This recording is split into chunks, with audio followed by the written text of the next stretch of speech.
नमस्कार दोस्तों, जय हिंद, वंदे मातरम। मैं आपके साथ जायसवाल सर। आप सभी का स्वागत अभिनंदन है टीटी फैमिली शिक्षकों के परिवार जायसवाल कोचिंग सेंटर पर, पावर्ड बाय शिक्षा ही प्रकाश है।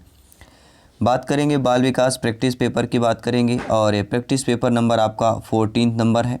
इसके पहले हम 13 या 13 प्रैक्टिस पेपर मॉडल पेपर आपके सिलेबस के अकॉर्डिंग अभ्यास सेट कंप्लीट कर चुके हैं, जिसका आई बटन पे आपको लिंक मिल जाएगा। प्रत्येक सब्जेक्ट का अभ्यास प्रैक्टिस सेट चल रहे हैं, प्रश्न पत्र चल रहे हैं। लिंक पर ज्वाइन कीजिए, सारे प्लेलिस्ट आपको एक साथ मिल जाएंगे। और इस बाल विकास चाइल्ड डेवलपमेंट एंड पेडागोजी के प्रैक्टिस सेट की बात करेंगे। इस प्रैक्टिस सेट पेपर में 30 महत्वपूर्ण प्रश्न करेंगे। संपूर्ण कंसेप्ट का आपका निचोड़ रहने वाला है। तो चलिए, सभी लोग तैयार हो जाएंगे। सभी शिक्षक बंधु, 30 में से आप लोगों का फीडबैक कितना है, नीचे कमेंट बॉक्स में स्कोर के माध्यम से, फीडबैक के माध्यम से अवश्य बताइएगा। पहला प्रश्न स्क्रीन पर है। एक परिस्थिति में अर्जित ज्ञान का दूसरी परिस्थिति में उपयोग सीखने की विधियां कहलाता है। सीखने में स्थानांतरण कहलाता है। सीखने में पठार कहलाता है। सीखने में रुचि कहलाती है। सभी कमेंट कीजिएगा मेरे सभी प्यारे मित्र शिक्षक बंधु। तो साथियों, किसी परिस्थिति में जो है अर्जित ज्ञान दूसरी परिस्थिति में उपयोग करना सीखने का स्थानांतरण कहलाता है। मान लीजिए, फॉर एग्जांपल मान लेते हैं कि कोई शिक्षार्थी कक्षा में सीखता है 8 ऋण 2 बराबर 6 और शिक्षार्थी घर जाकर फ्रिज में रखे 8 अंडों में से 2 अंडे निकालकर यह समझता कि फ्रिज में अब 6 अंडे रह गए होंगे। तो हम यह कह सकते हैं कि एक परिस्थिति में अर्जित ज्ञान का दूसरी परिस्थिति में उपयोग सीखने का स्थानांतरण कहलाता है। दूसरा प्रश्न जो स्क्रीन पर है, अनुभव द्वारा व्यवहार में परिवर्तन कहलाता है। स्मृति, सीखना, प्रेरणा या चिंतन की बात करेंगे। तो आप सभी लोग जानते हैं, भावी अध्यापक अध्यापिकाएं हैं, शिक्षक बंधु हैं, कि अनुभव द्वारा व्यवहार में जो परिवर्तन कहलाता है उसे ही साथियों सीखना कहते हैं। B option is the right answer, correct answer हो जाएगा। तीसरा प्रश्न जो आप लोगों के स्क्रीन पर है, बहुत ही अच्छा बेहतरीन प्रश्न है, लाजवाब प्रश्न है, BBIP कैटेगरी का प्रश्न है, सिलेक्शन वाला प्रश्न है कि सांख्यिकी में वह रेखा चित्र जिसमें आवृत्तियों को स्तंभों द्वारा प्रदर्शित किया जाता है कहलाता है स्तंभाकृति, आवृत्ति बहुभुज, संचयी आवृत्ति या रेखा चित्र कहलाता है। सभी कमेंट कीजिएगा। तो सांख्यिकी में वह रेखा चित्र जिसमें आवृत्तियों को स्तंभों द्वारा प्रदर्शित किया जाता है साथियों क्या कहलाता है, आप सभी लोग जानते हैं। हम बात करेंगे स्तंभ आकृति की बात करेंगे, स्तंभाकृति की बात करेंगे। सांख्यिकी के अंतर्गत स्तंभाकृति रेखा चित्र आवृत्तियों को स्तंभों द्वारा प्रदर्शित करना एक महत्वपूर्ण तरीका होता है। चौथा प्रश्न स्क्रीन पर है, 4 नंबर प्रश्न, विकास की किस अवस्था में बुद्धि का अधिकतम विकास होता है? बाल्यावस्था में, शैशवावस्था में, किशोरावस्था में या प्रौढ़ावस्था में होता है? सभी नीचे कमेंट बॉक्स में बताइएगा मेरे सभी शिक्षक बंधु, भावी अध्यापक अध्यापिकाएं। तो विकास की किस अवस्था में बुद्धि का अधिकतम जो विकास होता है वह किशोरावस्था में होता है। C option is the right answer, correct answer हो जाएगा। पांचवा प्रश्न, सिद्ध का अधिकांश व्यवहार आधारित होता है मूल प्रवृत्ति पर, नैतिकता पर, वास्तविकता पर या ध्यान पर होता है? तो आप सभी लोग जानते हैं मेरे सभी प्यारे मित्र, प्यारे प्यारे भाइयों की प्यारी प्यारी बहनें, गृहिणी जिनका सपना है गवर्नमेंट टीचर बनना, अध्यापक अध्यापिका बनना, सभी कमेंट कीजिएगा। शिशु का जो अधिकांश व्यवहार आधारित होता है वह आपकी मूल प्रवृत्ति पर होता है। पहला ऑप्शन सही हो जाएगा। छठा प्रश्न दिया गया है कि अंतर्राष्ट्रीय सूझ द्वारा सीखने के सिद्धांत में कोहलर ने प्रयोग किया था। कोहलर ने कुत्ते पर प्रयोग किया था, वनमानुषों पर, बिल्ली पर या चूहों पर किया था? तो अंतर्राष्ट्रीय सूझ द्वारा सीखने के सिद्धांत में कोहलर ने जिस पर प्रयोग किया था साथियों वह हो जाएगा वनमानुष की बात करेंगे। देखिए, आपके मनोवैज्ञानिक से 4 से 5 जो मनोवैज्ञानिक हैं, पहला आता आपका जीन पियाजे जी, दूसरा थार्नडाइक हो गया, तीसरा आपका कोहलर हो गया, ठीक है, चौथा आपके वाइगोस्की महोदय जी हो गए और पांचवें आपके सभी लोग बताइए स्किनर महोदय जी हो जाए, ठीक है। बिने साइमन परीक्षण जो बुद्धि परीक्षण है, ये 5-6 जो आपके कंसेप्ट है, 5-6 मनोवैज्ञानिक हैं, इन्हीं से रिलेटेड आपके एग्जाम पर पूछा जाता है और आपके सिलेबस पर भी दिया गया है। तो छठा प्रश्न है कि अंतर्दृष्टि सूझ द्वारा सीखने के सिद्धांत में कोहलर ने किस पर प्रयोग किया? कुत्ते पर, वन मानुष पर, बिल्ली पर, चूहे पर। देखिए आप सभी लोग जानते हैं प्रत्येक प्रैक्टिस सेट पे हम बात करते हैं, डिटेल के साथ बात करते हैं, ताकि हर एक प्रैक्टिस सेट में डिटेल के साथ बात करने का बहुत ही बेहतरीन फ़ायदा आपके एग्जाम टाइम पर मिलने वाला है, क्योंकि इन्हीं से रिलेटेड आपके एग्जाम पर प्रश्न पूछे जाने हैं। तो अंतर्दृष्टि सूझ द्वारा सीखने का सिद्धांत किसका है, तो कोहलर का हो जाएगा। ठीक है, एक प्रश्न हमारा ये भी बन जाता है कि कोहलर, प्रश्न आ गया कि अंतर्दृष्टि या सूझ द्वारा सीखने का सिद्धांत किसका है, तो आपका जवाब होना चाहिए कोहलर महोदय जी का है। अगर यह प्रश्न आ गया कि किस पर प्रयोग किया था, तो आपका जवाब होना चाहिए वनमानुषों की बात करेंगे। ठीक है, और अगर बिल्ली की बात आता है तो थांडाइक महोदय की बात करते हैं, कुत्ते का पर आता है तो ईपी पावलोव महोदय की बात करते हैं, चूहों की बात करते हैं स्किनर महोदय की बात करते हैं। ठीक है, तो सारे ऑप्शंस हमारे क्लियर हो जाते हैं। ठीक है, सूझ तथा अंतर्दृष्टि सिद्धांत का प्रतिपादन गेस्टाल्ट मनोवैज्ञानिकों द्वारा किया गया था, और इसमें कोहलर ने अपने प्रयोग सुल्तान नामक एक वानुष पर किए थे। अगला प्रश्न है 7वां प्रश्न जो स्क्रीन पर है।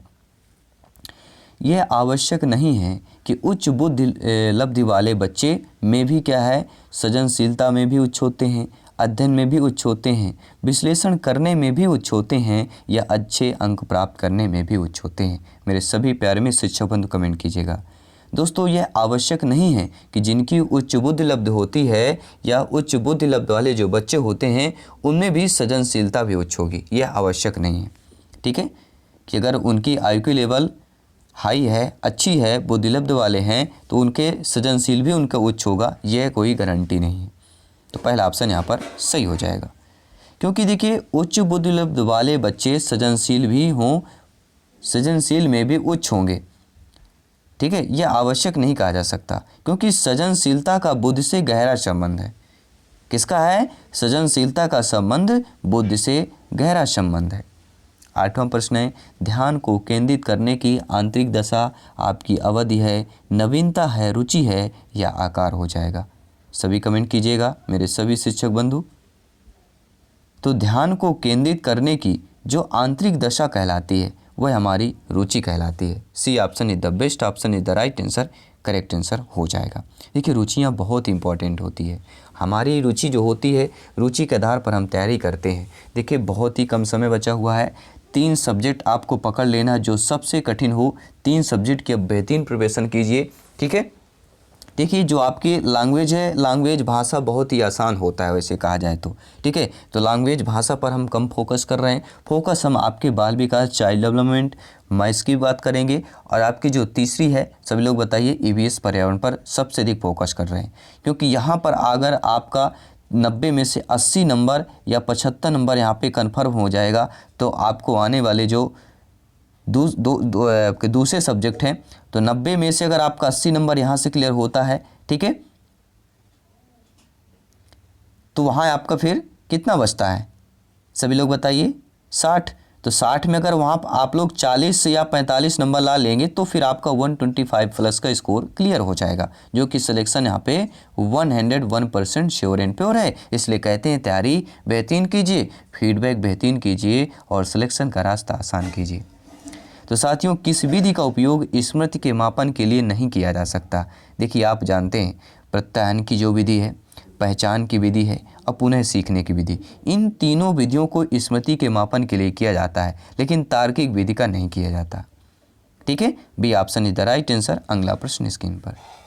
साथियों प्रासंगिक अंतर्बोध परीक्षण TAT परीक्षण आप सभी लोग जानते हैं, इसका पूरा हिंदी में प्रासंगिक अंतर्बोध परीक्षण है। इसका विकास जो है किसके द्वारा किया गया था, आपके शायमंड द्वारा, होल्जमैन द्वारा, मुरे द्वारा, या वेलक के द्वारा। तो सभी लोग जानते हैं TAT परीक्षण की बात कर जाते हैं तो आपके मुरे की बात करेंगे। C option is the right answer. देखिए प्रासंगिक अंतर्बोध परीक्षण TAT जो परीक्षण है इसका विकास मुरे द्वारा किया गया था। इस परीक्षण में कुल 31 कार्ड होते हैं। प्रश्न आ सकता है कि TAT परीक्षण में कुल कितने कार्ड होते हैं, 31 कार्ड होते हैं, और इसमें 30 कार्ड पर चित्र बने होते हैं और 1 कार्ड सादा कार्ड होता है। प्रश्न आ सकता है TAT परीक्षण में कितने कार्ड पर चित्र बने होते हैं, 30 कार्डों पर चित्र बने होते हैं। TAT परीक्षण पर या प्रासंगिक अंतर्बोध परीक्षण पर कितने कार्ड सादे या सिंपल कार्ड होते हैं, तो केवल 1 ही कार्ड सादा और सिंपल कार्ड होता है। अगला प्रश्न जो स्क्रीन पर है, मनोविज्ञान का शिक्षा के क्षेत्र में सबसे बड़ा योगदान विषय केंद्रित शिक्षा है, शिक्षक केंद्रित शिक्षा है, क्रिया केंद्रित शिक्षा है या बाल केंद्रित शिक्षा की बात करेंगे। तो आप सभी लोग जानते हैं मनोविज्ञान का शिक्षा के क्षेत्र में जो सबसे बड़ा योगदान है वह बाल केंद्रित शिक्षा का हो जाएगा। D option is the right answer, correct answer हो जाएगा।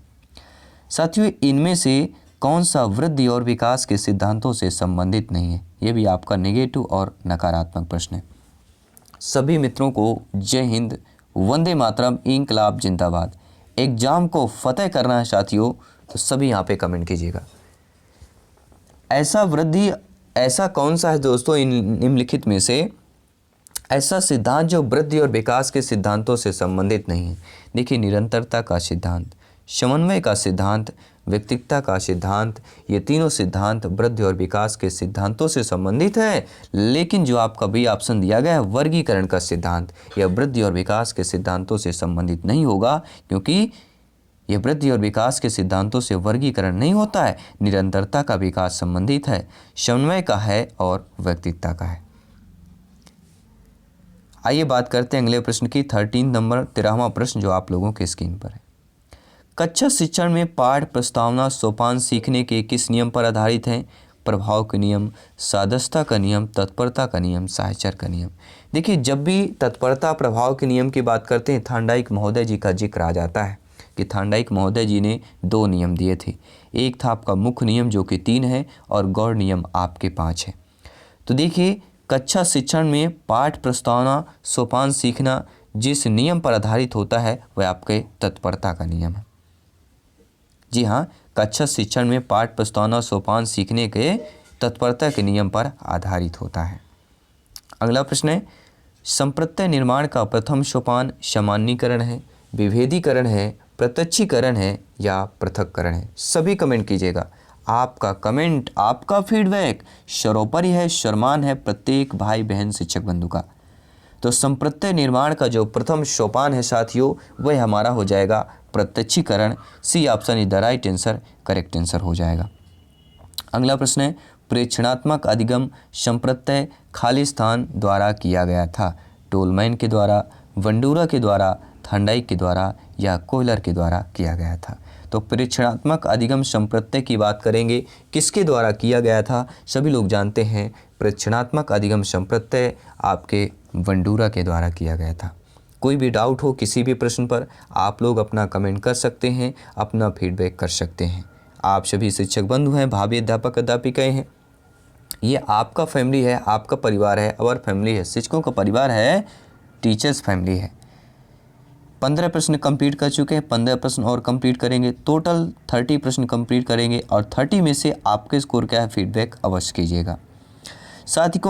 साथियों, अधिगम में खालिस्तान ने प्रभाव का नियम दिया है, पावलोव ने, स्किनर ने, वाटसन ने, थांडाइक ने। देखिए, जब भी प्रभाव के नियम की बात की जाती है एक ही नाम आता है थांडाइक की। जब भी तत्परता के नियम की बात की जाती है थांडाइक महोदय का नाम आता है। अभ्यास के नियम की बात की जाती है थांडाइक महोदय जी का नाम आता है। जब भी मुख्य नियम की बात की जाती है थांडाइक महोदय जी का नाम आता है। जब भी गौड़ नियम की बात की जाती है आपके थांडाइक महोदय जी का जिक्र होता है। तो अधिगम में थांडाइक ने प्रभाव का नियम दिया था। यहाँ पर आप लोगों का D option is the right answer, correct answer हो जाएगा। और थांडाइक के अनुसार जो है, थांडाइक के इस नियम के अनुसार व्यक्ति किसी अनुक्रिया या कार्य को उसके प्रभाव के आधार पर सीखता है। प्रश्न आ सकता है कि किसके सिद्धांत के अनुसार व्यक्ति जो है किसी अनुक्रिया या कार्य को उसके प्रभाव के आधार पर सीखता है? तो थांडाइक के सिद्धांत के अनुसार व्यक्ति किसी अनुक्रिया या कार्य को उसके प्रभाव के आधार पर सीखता है। अगला प्रश्न आप लोगों के स्क्रीन पर है। अवधान के आंतरिक अथवा व्यक्तिनिष्ठ निर्धारक है? रुचि, लक्ष्य, अभिवृत्ति, उद्दीपक, वस्तु, प्रविधि, प्रकाश, ध्वनि, गंध या पुरस्कार, दंड, प्रोत्साहन की बात करेंगे। तो अवधान के आंतरिक अथवा व्यक्तिनिष्ठ जो निर्धारक होते हैं वह रुचि, लक्ष्य और अभिवृत्ति होता है। पहला option is the right answer, correct answer हो जाएगा। अगला प्रश्न है, बाल मनोविज्ञान का क्षेत्र है केवल शैशवावस्था की विशेषताओं का अध्ययन, केवल गर्भावस्था की विशेषताओं का अध्ययन या केवल बाल्यावस्था की विशेषताओं का अध्ययन या गर्भावस्था से किशोरावस्था तक की विशेषताओं का अध्ययन? तो बाल मनोविज्ञान का जो क्षेत्र कहलाता है वह गर्भावस्था से किशोरावस्था की विशेषताओं का अध्ययन की बात करेंगे। ठीक है। बाल मनोविज्ञान का क्षेत्र एरिया क्या होता है, कहते हैं ना सभी का एरिया हमारा क्षेत्र होता है, हम कह देते हैं हमारा क्षेत्र भैया इतना ही है, हम इतना ही संभाल सकते हैं। इसी प्रकार बाल मनोविज्ञान का जो क्षेत्र है वह गर्भावस्था से किशोरावस्था तक की विशेषताओं की बात करेंगे, अर्थात जन्म से लेके किशोरावस्था अर्थात 18 वर्ष की बात करेंगे। D option is the right answer, correct answer हो जाएगा। आइए बात करते हैं 19वें प्रश्न की, जो आप लोगों की स्क्रीन पर आ चुका है। वह अवस्था जो कि माता के 21वें गुणसूत्र जोड़े के अलग न हो पाने के कारण होती है, वह कहलाती है। सभी लोग प्रश्न को समझिएगा एक बार। वह अवस्था जो कि माता के 21वें गुणसूत्र जोड़े से या 21वें गुणसूत्र जोड़े के अलग ना हो पाने के कारण होती है, वह आपकी डाउन सिंड्रोम कहलाती है, क्लीनफेल्टर सिंड्रोम कहलाता है, टर्नर सिंड्रोम कहलाता है या विल्सन। देखिए सिंड्रोम तो कहलाता है, ये हमें पता है, चारों ऑप्शन पर सिंड्रोम दिया गया है, लेकिन 21वें गुणसूत्र में कौन सा कहलाएगा, वह हो जाएगा डाउन सिंड्रोम।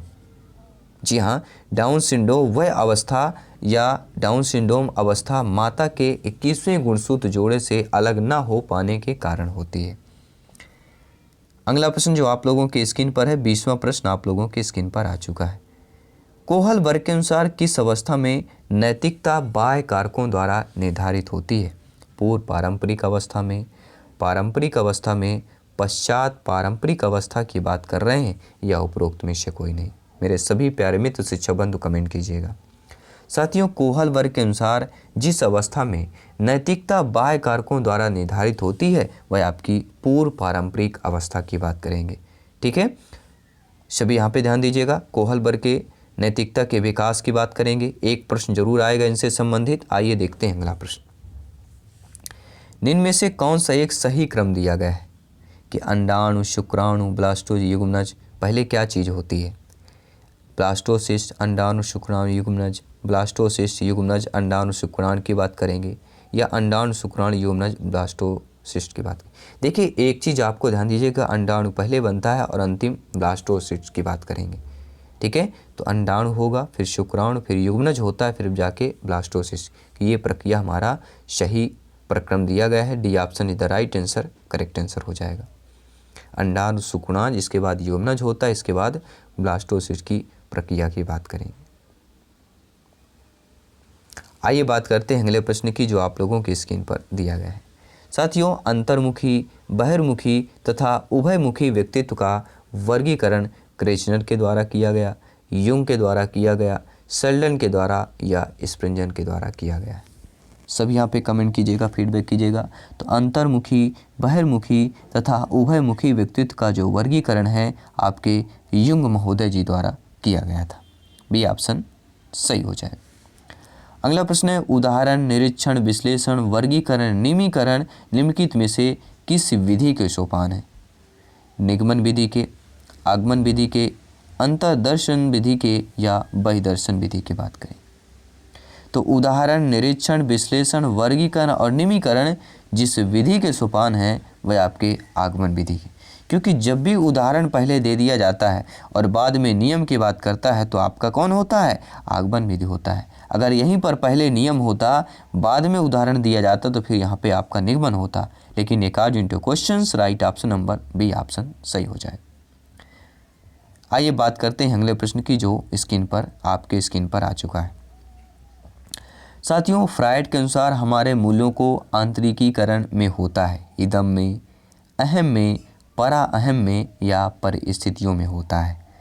तो फ्रायड के अनुसार हमारे जो मूल्यों में या हमारे मूल्यों को आंतरिकीकरण की बात करें तो यह परा अहम में होता है। ठीक है, ईगो, सुपर ईगो के बारे में हमने पिछले प्रैक्टिस पेपर, पिछले अभ्यास प्रश्न पत्र आपको अच्छे तरीके से बताया था कि फ्रायड के अनुसार हमारे मूल्यों को आंतरिकीकरण किस में होता है? परा अहम में होता है। सुपर ईगो की बात करेंगे। अगला प्रश्न है, व्यवहारवादी खालिस्तान ने कहा है, यानी किस व्यवहारवादी ने कहा है कि मुझे नवजात शिशु दे दो, मैं उसे डॉक्टर, वकील, चोर जो चाहूँ बना दूंगा। ये तो जादूगर की भांति बात करने लगे हैं ये महोदय। ये व्यवहारवादी कौन है जो यह जादूगर की भांति इनका जो कथन है वह है? वह साथियों फ्रीमैन है।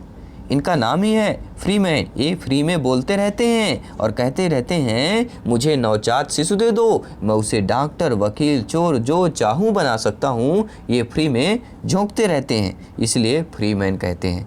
ठीक है, पहला ऑप्शन सही हो जाएगा।